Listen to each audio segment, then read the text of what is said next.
Hello student, myself Digeshwari Devangan, guest lecturer department of commerce, government GHG PG college Balon. मेरा subject है marketing research, unit 3।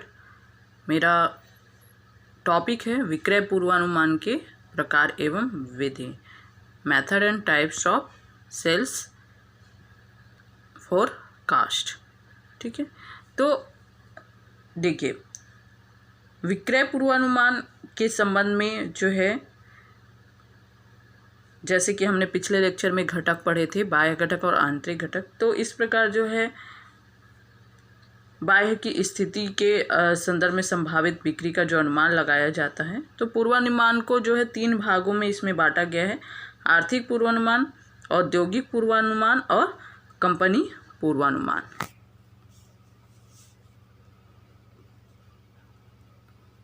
प्रकार, तो सबसे पहले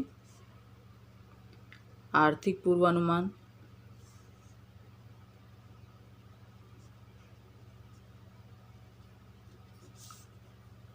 औद्योगिक पूर्वानुमान।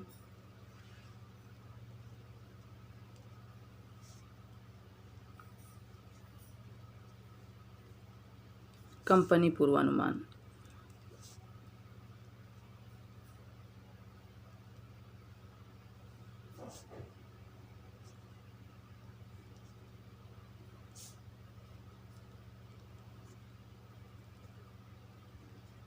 ठीक है, तो 3 प्रकार में बांटा गया है: औद्योगिक पूर्वानुमान, आर्थिक पूर्वानुमान, औद्योगिक पूर्वानुमान और कंपनी पूर्वानुमान। तो सबसे पहले डिस्कशन कर लेते हैं आर्थिक पूर्वानुमान क्या होता है। तो आर्थिक पूर्वानुमान का संबंध इस बात के अनुमान से लगाने से होता है कि सामान्यतः व्यवसाय और इसके विभिन्न कार्य क्षेत्रों पर व्यापक राष्ट्रीय तथा अंतर्राष्ट्रीय आर्थिक शक्तियों का क्या प्रभाव पड़ सकता है। इसके लिए पंचवर्षीय योजनाओं, सकल राष्ट्रीय आय, औद्योगिक उत्पादन, उपभोक्ता व्यय, फुटकर एवं थोक मूल्य, रोजगार, सरकारी व्यय आदि के प्रभाव पूर्वानुमानित किए जा सकते हैं। व्यावसायिक पूर्वानुमान थोक मूल्य, रोजगार, सरकारी व्यय आदि के प्रभाव पूर्वानुमानित किए जा सकते हैं। व्यावसायिक पूर्वानुमान आर्थिक पूर्वानुमान के अंतर्गत साधारण व्यवसाय की प्रवृत्तियों का विस्तृत रूप में अनुमान है, जैसे सभी टिकाऊ वस्तुओं के लिए प्रमुख भाग। इसे सामान्यतः अर्थशास्त्रियों द्वारा तैयार किया जाता है। किसको? आर्थिक पूर्वानुमान को। अब दूसरा है औद्योगिक पूर्वानुमान, है ना। तो औद्योगिक पूर्वानुमान का क्षेत्र सीमित होता है। यह कंपनी के विक्रय पूर्वानुमान से संबंधित होता है। सामान्य व्यावसायिक पूर्वानुमान के लिए एक प्रमुख तत्व है। उल्लेखनीय तथ्य यह है कि सामान्य व्यावसायिक पूर्वानुमान से कहीं अधिक जो है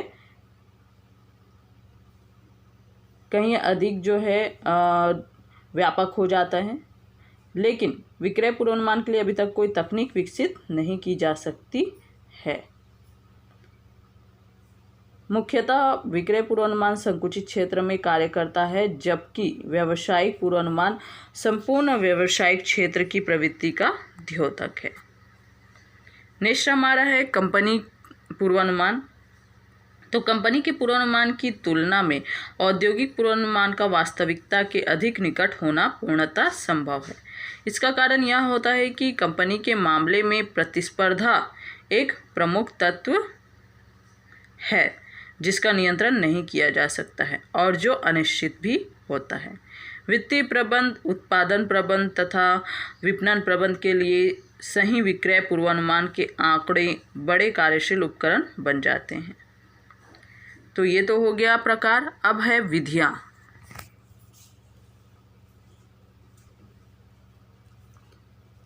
विक्रय पूर्वानुमान की विधियां। तो देखिए कंपनी के जो है, अगर हम एक शोधकर्ता की बात करें तो मुख्यतः जिन आधारों पर विक्रय पूर्वानुमान लगाता है वह है लोग क्या कहते हैं, है ना। जिस आधार पर विधि का प्रयोग करते हैं तो वो आधार है लोग क्या कहते हैं। लोग क्या कहते हैं, फिर लोग क्या करते हैं,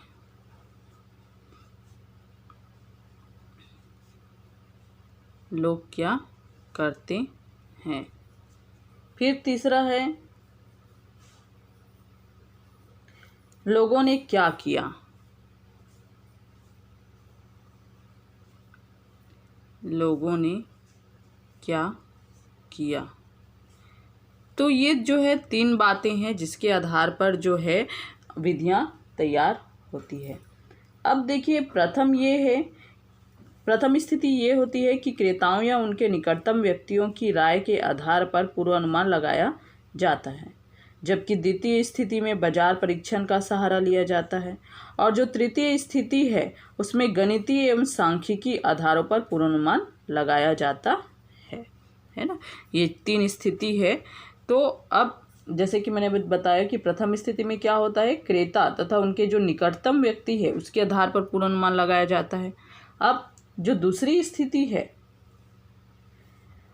वो बाजार परीक्षण का सहारा लिया जाता है। अब तृतीय स्थिति में गणितीय एवं सांख्यिकी जो है आधारों पर पूर्वानुमान लगाया जाता है। अब फिलिप कोटलर के अनुसार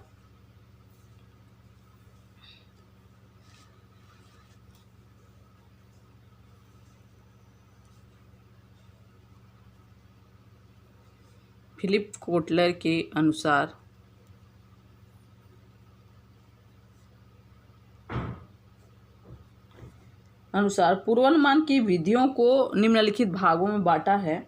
जैसे सबसे पहले है ग्राहकों की इच्छा का सर्वेक्षण।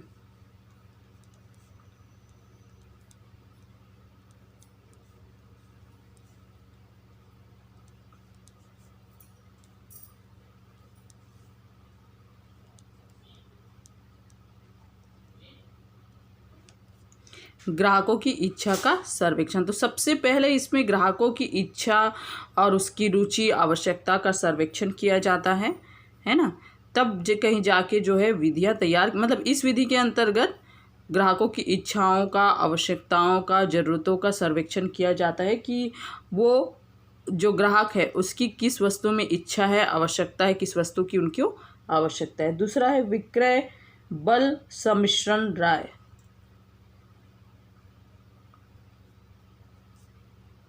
विक्रय बल सम्मिश्रण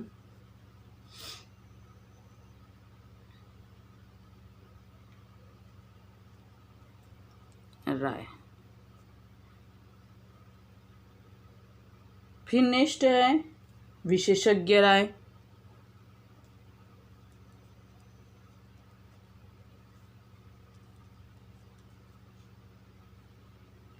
चौथा है बाजार परीक्षण।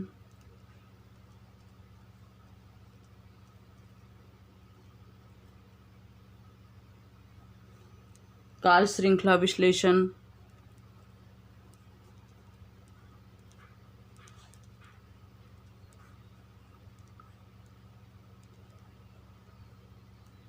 सांख्यिकी मांग विश्लेषण।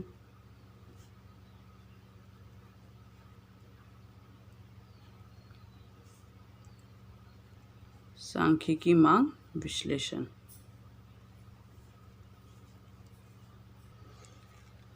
अब पहला तो फिलिप कोटलर के अनुसार, अब R.S. डाबर के अनुसार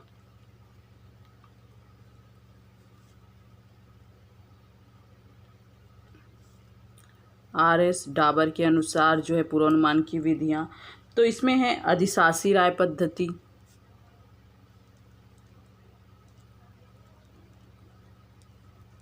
अधिशासी राय पद्धति। दूसरा है विक्रय बल संयुक्त राय पद्धति।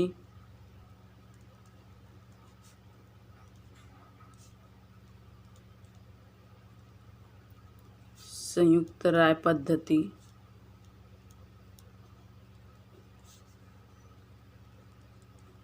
तीसरा है प्रयोगकर्ता अनुसंधान पद्धति। प्रयोगकर्ता अनुसंधान पद्धति, अनुमान पद्धति। प्रयोगकर्ता अनुमान पद्धति। सांख्यिकी पद्धति।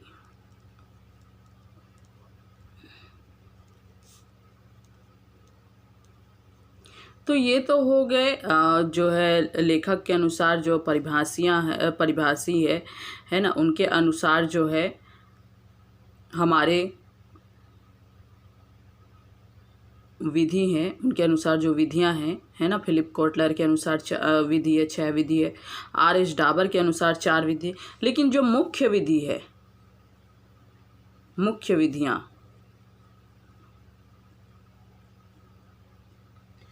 वो है पहला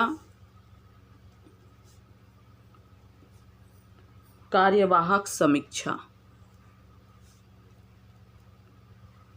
कार्यवाहक समीक्षा, है ना, ये मुख्य विधि है। दूसरा है सेवी वर्गीय सम्मिश्रण, सेवी वर्गीय सम्मिश्रण।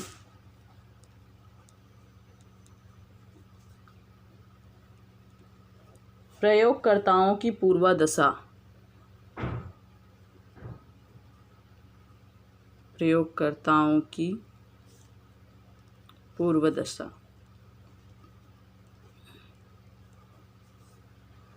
चौथा है बाजार परीक्षण विधि,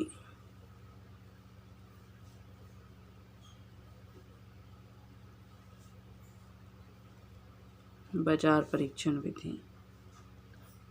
पांचवा है विशेषज्ञों की सम्मति,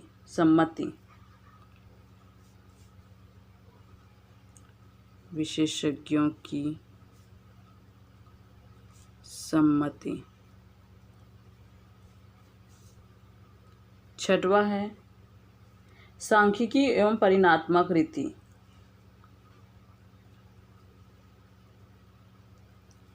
सांख्यिकी एवं परिणात्मक रीति। तो ये मुख्य विधियां हैं हमारा विक्रय पूर्वानुमान का। तो सबसे पहले हम डिस्कशन करते हैं कार्यवाहक समीक्षा।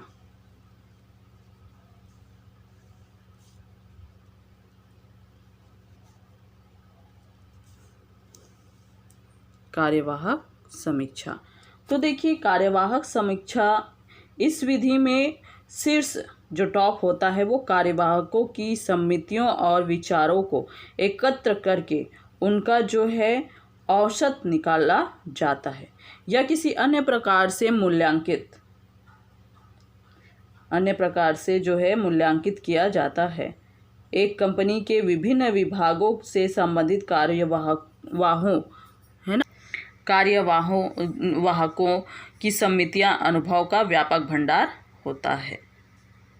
अब इसमें जो है कुछ लाभ या दोष होते हैं, जैसे आपका विक्रय पूर्वानुमान की जो है लाभ है ना, लाभ और दोष होते हैं कार्यवाहक समीक्षा के। क्योंकि कार्यवाहक समीक्षा में क्या किया जाता है, कार्यवाहकों जो शीर्ष कार्यवाहकों की समितियां हैं और विचारों को पहले एकत्र किया जाता है, फिर उसका औसत निकाला जाता है, और या तो फिर उसका अन्य प्रकार से क्या किया जाता है, मूल्यांकन किया जाता है। अब जो है कंपनी के जो विभाग है उसको विभिन्न संबंधित कार्यवाहियों की समितियां अनुभव का व्यापक भंडार होती है ना। इनके कुछ लाभ और दोष भी होते हैं। जैसे इनके लाभ, अगर लाभ की बात करें,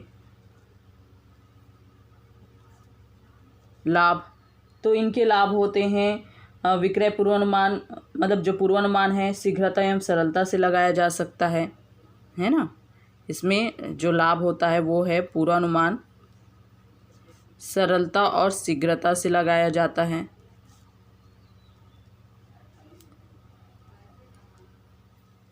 शीघ्रता से लगाना है ना, जो पूर्वानुमान है सरलता से और शीघ्रता से लग जाता है। विशेषज्ञों के दृष्टिकोण का लाभ उठाया जा सकता है, विशेषज्ञों के दृष्टिकोण का लाभ उठाया जा सकता है।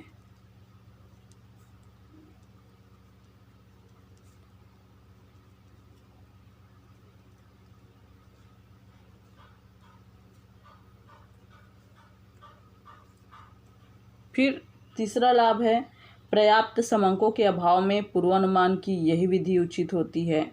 जब हमारे पास पर्याप्त समंक नहीं होते हैं तो यही विधि उचित होती है। तो पर्याप्त समंकों के अभाव में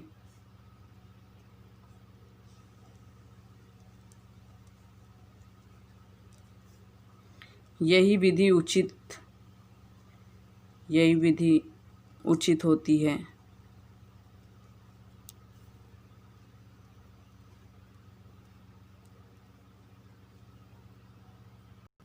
नेक्स्ट है,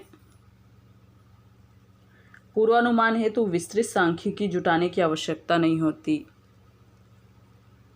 पूर्वानुमान हेतु विस्तृत सांख्यिकी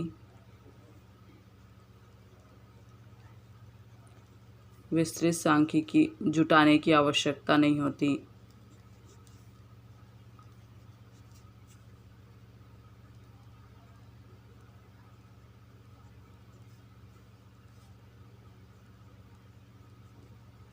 तो ये हो गए उनके लाभ, किसके, जब हम कार्यवाहक समीक्षा करते हैं, है ना, विधि का उपयोग करते हैं तो उसके लाभ। अब दोष भी होते हैं, लाभ के साथ साथ, गुण के साथ साथ उनके दोष भी होते हैं, हानियां भी होती है। तो इसका जो है पहला है पूर्वानुमान। इसमें जो पूर्वानुमान है वो व्यक्तिगत, पूर्वानुमान जो है वो व्यक्तिगत राय पर आधार होता है, व्यक्तिगत राय पर आधारित होता है।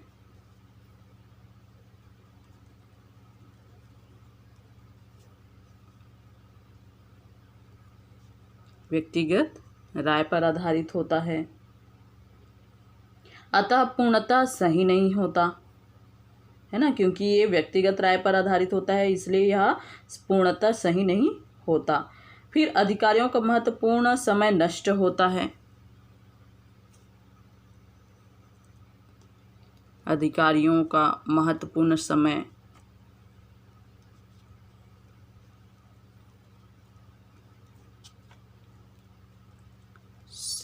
नष्ट होता है।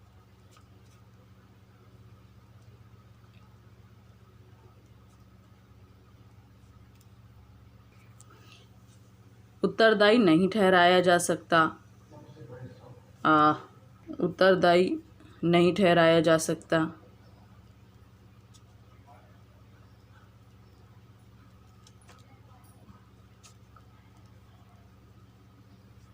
अर्थात पूर्वानुमान के लिए किसी विशेष अधिशासी को उत्तरदायी नहीं ठहराया जा सकता।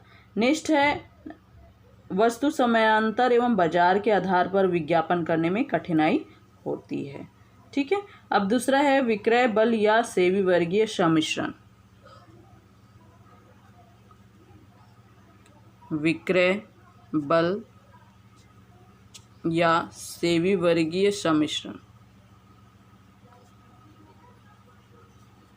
सेवी वर्गीय सम्मिश्रण।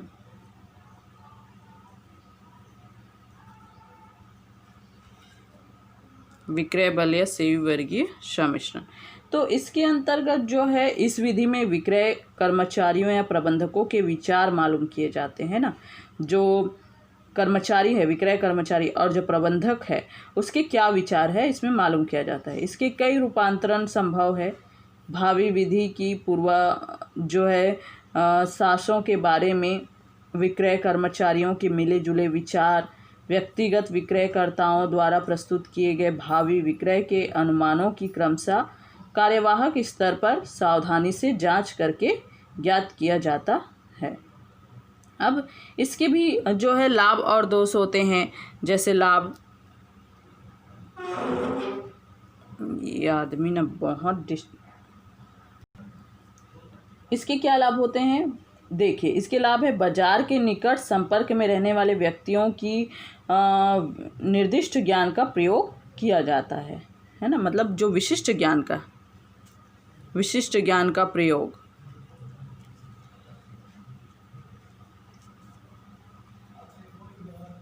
विशिष्ट ज्ञान का प्रयोग। इसमें जो है विशिष्ट ज्ञान का प्रयोग किया जाता है। कहने का तात्पर्य है कि बाजार के जो निकटतम संपर्क में रहने वाले जो व्यक्ति होते हैं उसके जो है विशिष्ट ज्ञान का प्रयोग किया जाता है। अब इसमें जो है दूसरा है, सैंपल की विशालता के कारण पूर्वानुमान अधिक स्थायी होता है ना, क्योंकि इसमें किसका प्रयोग किया जाता है, सैंपल, सैम्पलिंग का प्रयोग।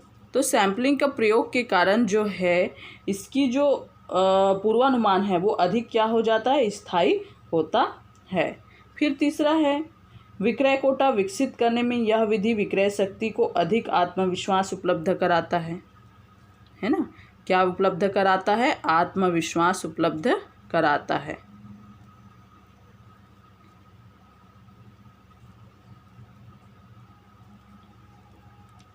आत्मविश्वास उपलब्ध कराता है, क्योंकि विक्रय कोटा जो है विकसित करने में यह विधि क्या करता है, विक्रय शक्ति को और अधिक आत्मविश्वास उपलब्ध कराती है। फिर पूर्वानुमान की जिम्मेदारी उन लोगों को सौंपी जाती है जो परिणाम प्राप्त करने से क्या होता है, संबंधित होता है। पूर्वानुमान की जिम्मेदारी,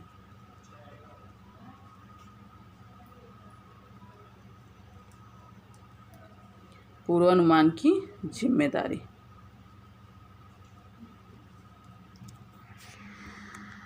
पूर्वानुमान की जिम्मेदारी। तो पूर्वानुमान की जिम्मेदारी उन लोगों को सौंपी जाती है जो परिणाम प्राप्त करने से क्या होता है, संबंधित होता है। अब जहाँ लाभ होते हैं वहाँ दोष भी होता है ना। तो विक्रय बल या सेवी वर्गीय जो सम्मिश्रण विधि है उसके क्या दोष हैं। तो विक्रयकर्ताओं को पूर्वानुमान लगाने वालों की संज्ञा नहीं दी जाती है ना। जो पूर्वानुमान लगाते हैं विक्रयकर्ता, उनको जो है पूर्वानुमान लगाने वालों की संज्ञा, जो मतलब विक्रयकर्ता जो कर्ताएं हैं उनको पूर्वानुमान लगाने वालों की संज्ञा नहीं दी जाती है, क्योंकि वे अत्यधिक निराशावादी या आशावादी हो सकते हैं। ठीक है, तो क्या नहीं दी जाती है, विक्रयकर्ताओं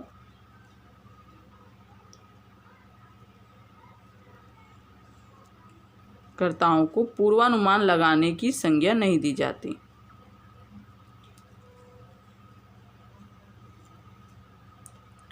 लगाने की संज्ञा नहीं दी जाती, नहीं दी जाती है। क्यों नहीं दी जाती, क्योंकि वो आशावादी हो सकते हैं या निराशावादी भी हो सकते हैं। नेक्स्ट, दीर्घकालीन पूर्वानुमान नहीं लगाए जाते। इसमें क्या होता है, दीर्घकालीन पूर्वानुमान नहीं लगाए जाते। दीर्घकालीन पूर्वानुमान नहीं लगाए जाते। ठीक है, और नेक्स्ट है, विक्रेताओं की विक्रय समय में कमी होती है।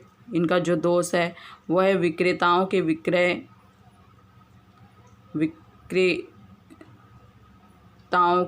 में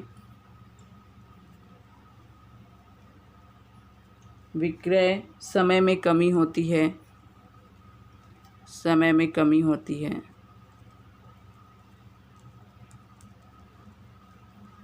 ठीक है, फिर उसके बाद यह विधि अधिक समय लेने वाली है, मतलब यह जो है अधिक समय लेती है, अधिक समय लेती है, या जो विधि है वो अधिक समय लेती है। तो ये इनके क्या होते हैं, दोष हैं। अब तीसरा विधि है प्रयोगकर्ताओं की पूर्व दशा।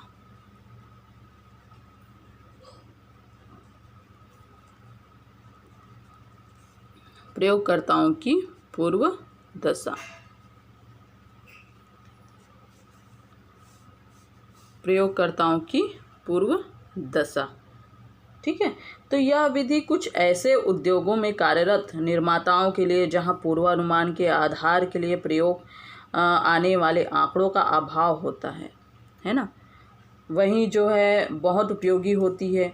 इसमें उत्पाद के प्रयोक्ताओं द्वारा की जाने वाली मात्राओं के पूर्वानुमान किए जाते हैं, द्वारा किए जाने वाले मात्राओं के पूर्वानुमान किए जाते हैं। तत्पश्चात इन प्रत्युत्तरों को मिलाकर उत्पाद के लिए कुछ मांग का अनुमान लगाया जाता है।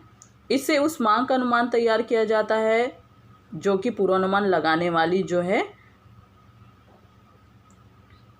पूर्वानुमान लगाने वाली पूरा कर सकती है। अब इसके लाभ और दोष है। प्रयोगकर्ता की प्रत्यक्ष सूचना पर आधारित होता है ना। लाभ किस पर आधारित होता है? प्रत्यक्ष सूचना पर आधारित होता है। प्रत्यक्ष सूचना पर आधारित किस पर आधारित होता है? या प्रत्यक्ष सूचना पर आधारित होता है, मतलब जो प्रयोगकर्ताएं हैं, है ना, उनकी प्रत्यक्ष सूचनाओं पर आधारित होता है।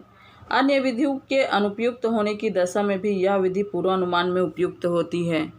ठीक है, पूर्वानुमान में उपयुक्त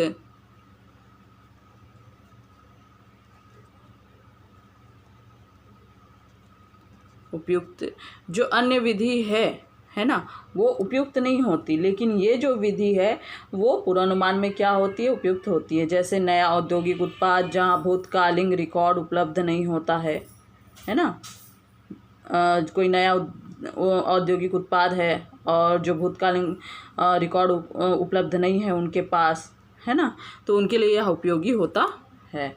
फिर गलत सूचना प्राप्ति की संभावना बहुत कम होती है। गलत सूचना प्राप्ति की संभावना बहुत कम होती है। गलत सूचना प्राप्ति की संभावना बहुत कम होती है।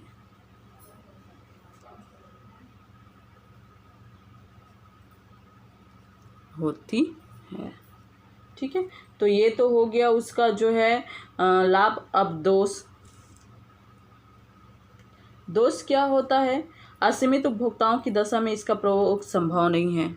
मतलब असीमित जहाँ उपभोक्ताएं हो जाती है, असीमित उपभोक्ताओं के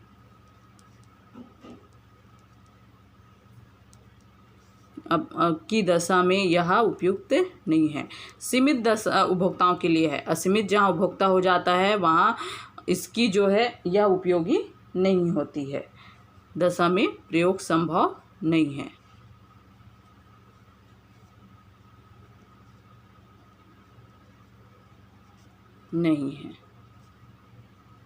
यह प्रत्याशियों पर आधारित है जो परिवर्तित भी हो सकते हैं, है ना। किस पर आधारित है? प्रत्याशियों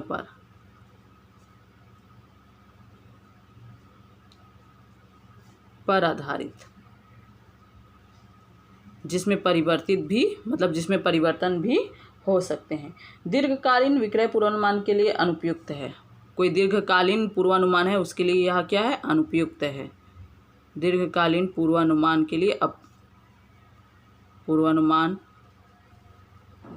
के लिए अनुपयुक्त है।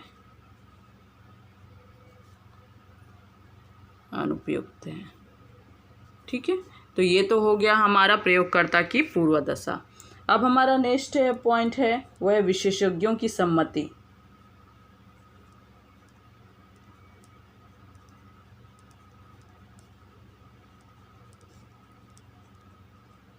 सहमति, है ना। तो देखिए इसमें क्रेताओं, कंपनी के विक्रेताओं व कार्यवाहकों के अतिरिक्त अन्य जानकार लोग जैसे वितरकों या विशेषज्ञों की सम्मति का प्रयोग पूर्वानुमान लगाने में किया जाता है। उदाहरणार्थ के रूप में अगर हम ले तो ऑटोमोबाइल कंपनियां विक्रय संबंधी अनुमान सीधे अपने वितरकों से क्या करती है? मांगती है। अब नेक्स्ट है सांख्यिकी एवं परिणात्मक रीति।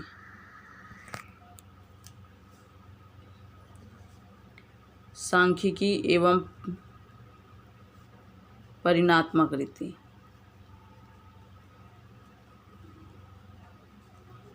सांख्यिकी एवं परिणात्मक रीति। तो देखिए सांख्यिकी एवं परिणात्मक रीति के अंतर्गत व्यक्तिगत सूचनाओं पर आधारित विधियों के स्थान पर जो है सांख्यिकी आंकड़ों पर आधारित विधियों का प्रयोग शुद्धता की दृष्टि से अधिक महत्वपूर्ण होते हैं। और इसका जो पूर्वानुमान लगाने का जो चरण है वो है ऐतिहासिक आंकड़ों का एकत्रीकरण, है ना। इसमें कुछ चरण अपनाए जाते हैं। तो पहला चरण है, क्या चरण अपनाए जाते हैं? ऐतिहासिक आंकड़ों का एकत्रीकरण,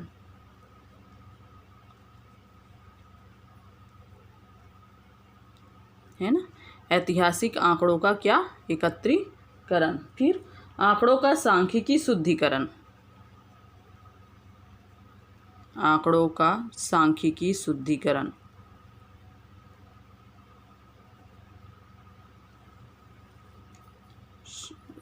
सांख्यिकी शुद्धिकरण। फिर इसका चरण है व्यवसाय का उद्योग विशेष में विपणन शोध के सिद्धांतों को लागू कर प्रयुक्तियों तथा जो है सामान्य देखरेख से संबंधित करना। फिर नेक्स्ट है पूर्वानुमान में व्यावसायिक चक्रों के सिद्धांत तथा अर्थशास्त्र के सिद्धांतों को लागू करना। तो इस प्रकार जो है हमारे पास जो है 6 विधि है ना, जिसका प्रयोग जो है विक्रय पूर्वानुमान के लिए किया जाता है। तो सबसे पहले जैसे कार्यवाहक समीक्षा, सेवी वर्गीय सम्मिश्रण, प्रयोगकर्ताओं की पूर्वदशा, बाजार परीक्षण विधि, विशेषज्ञों की सम्मति, सांख्यिकी एवं परिणात्मक रीति। तो इस तरीके से 6 विधियों का प्रयोग कर विक्रय पूर्वानुमान को जो है सफल बनाया जाता है। Thank you.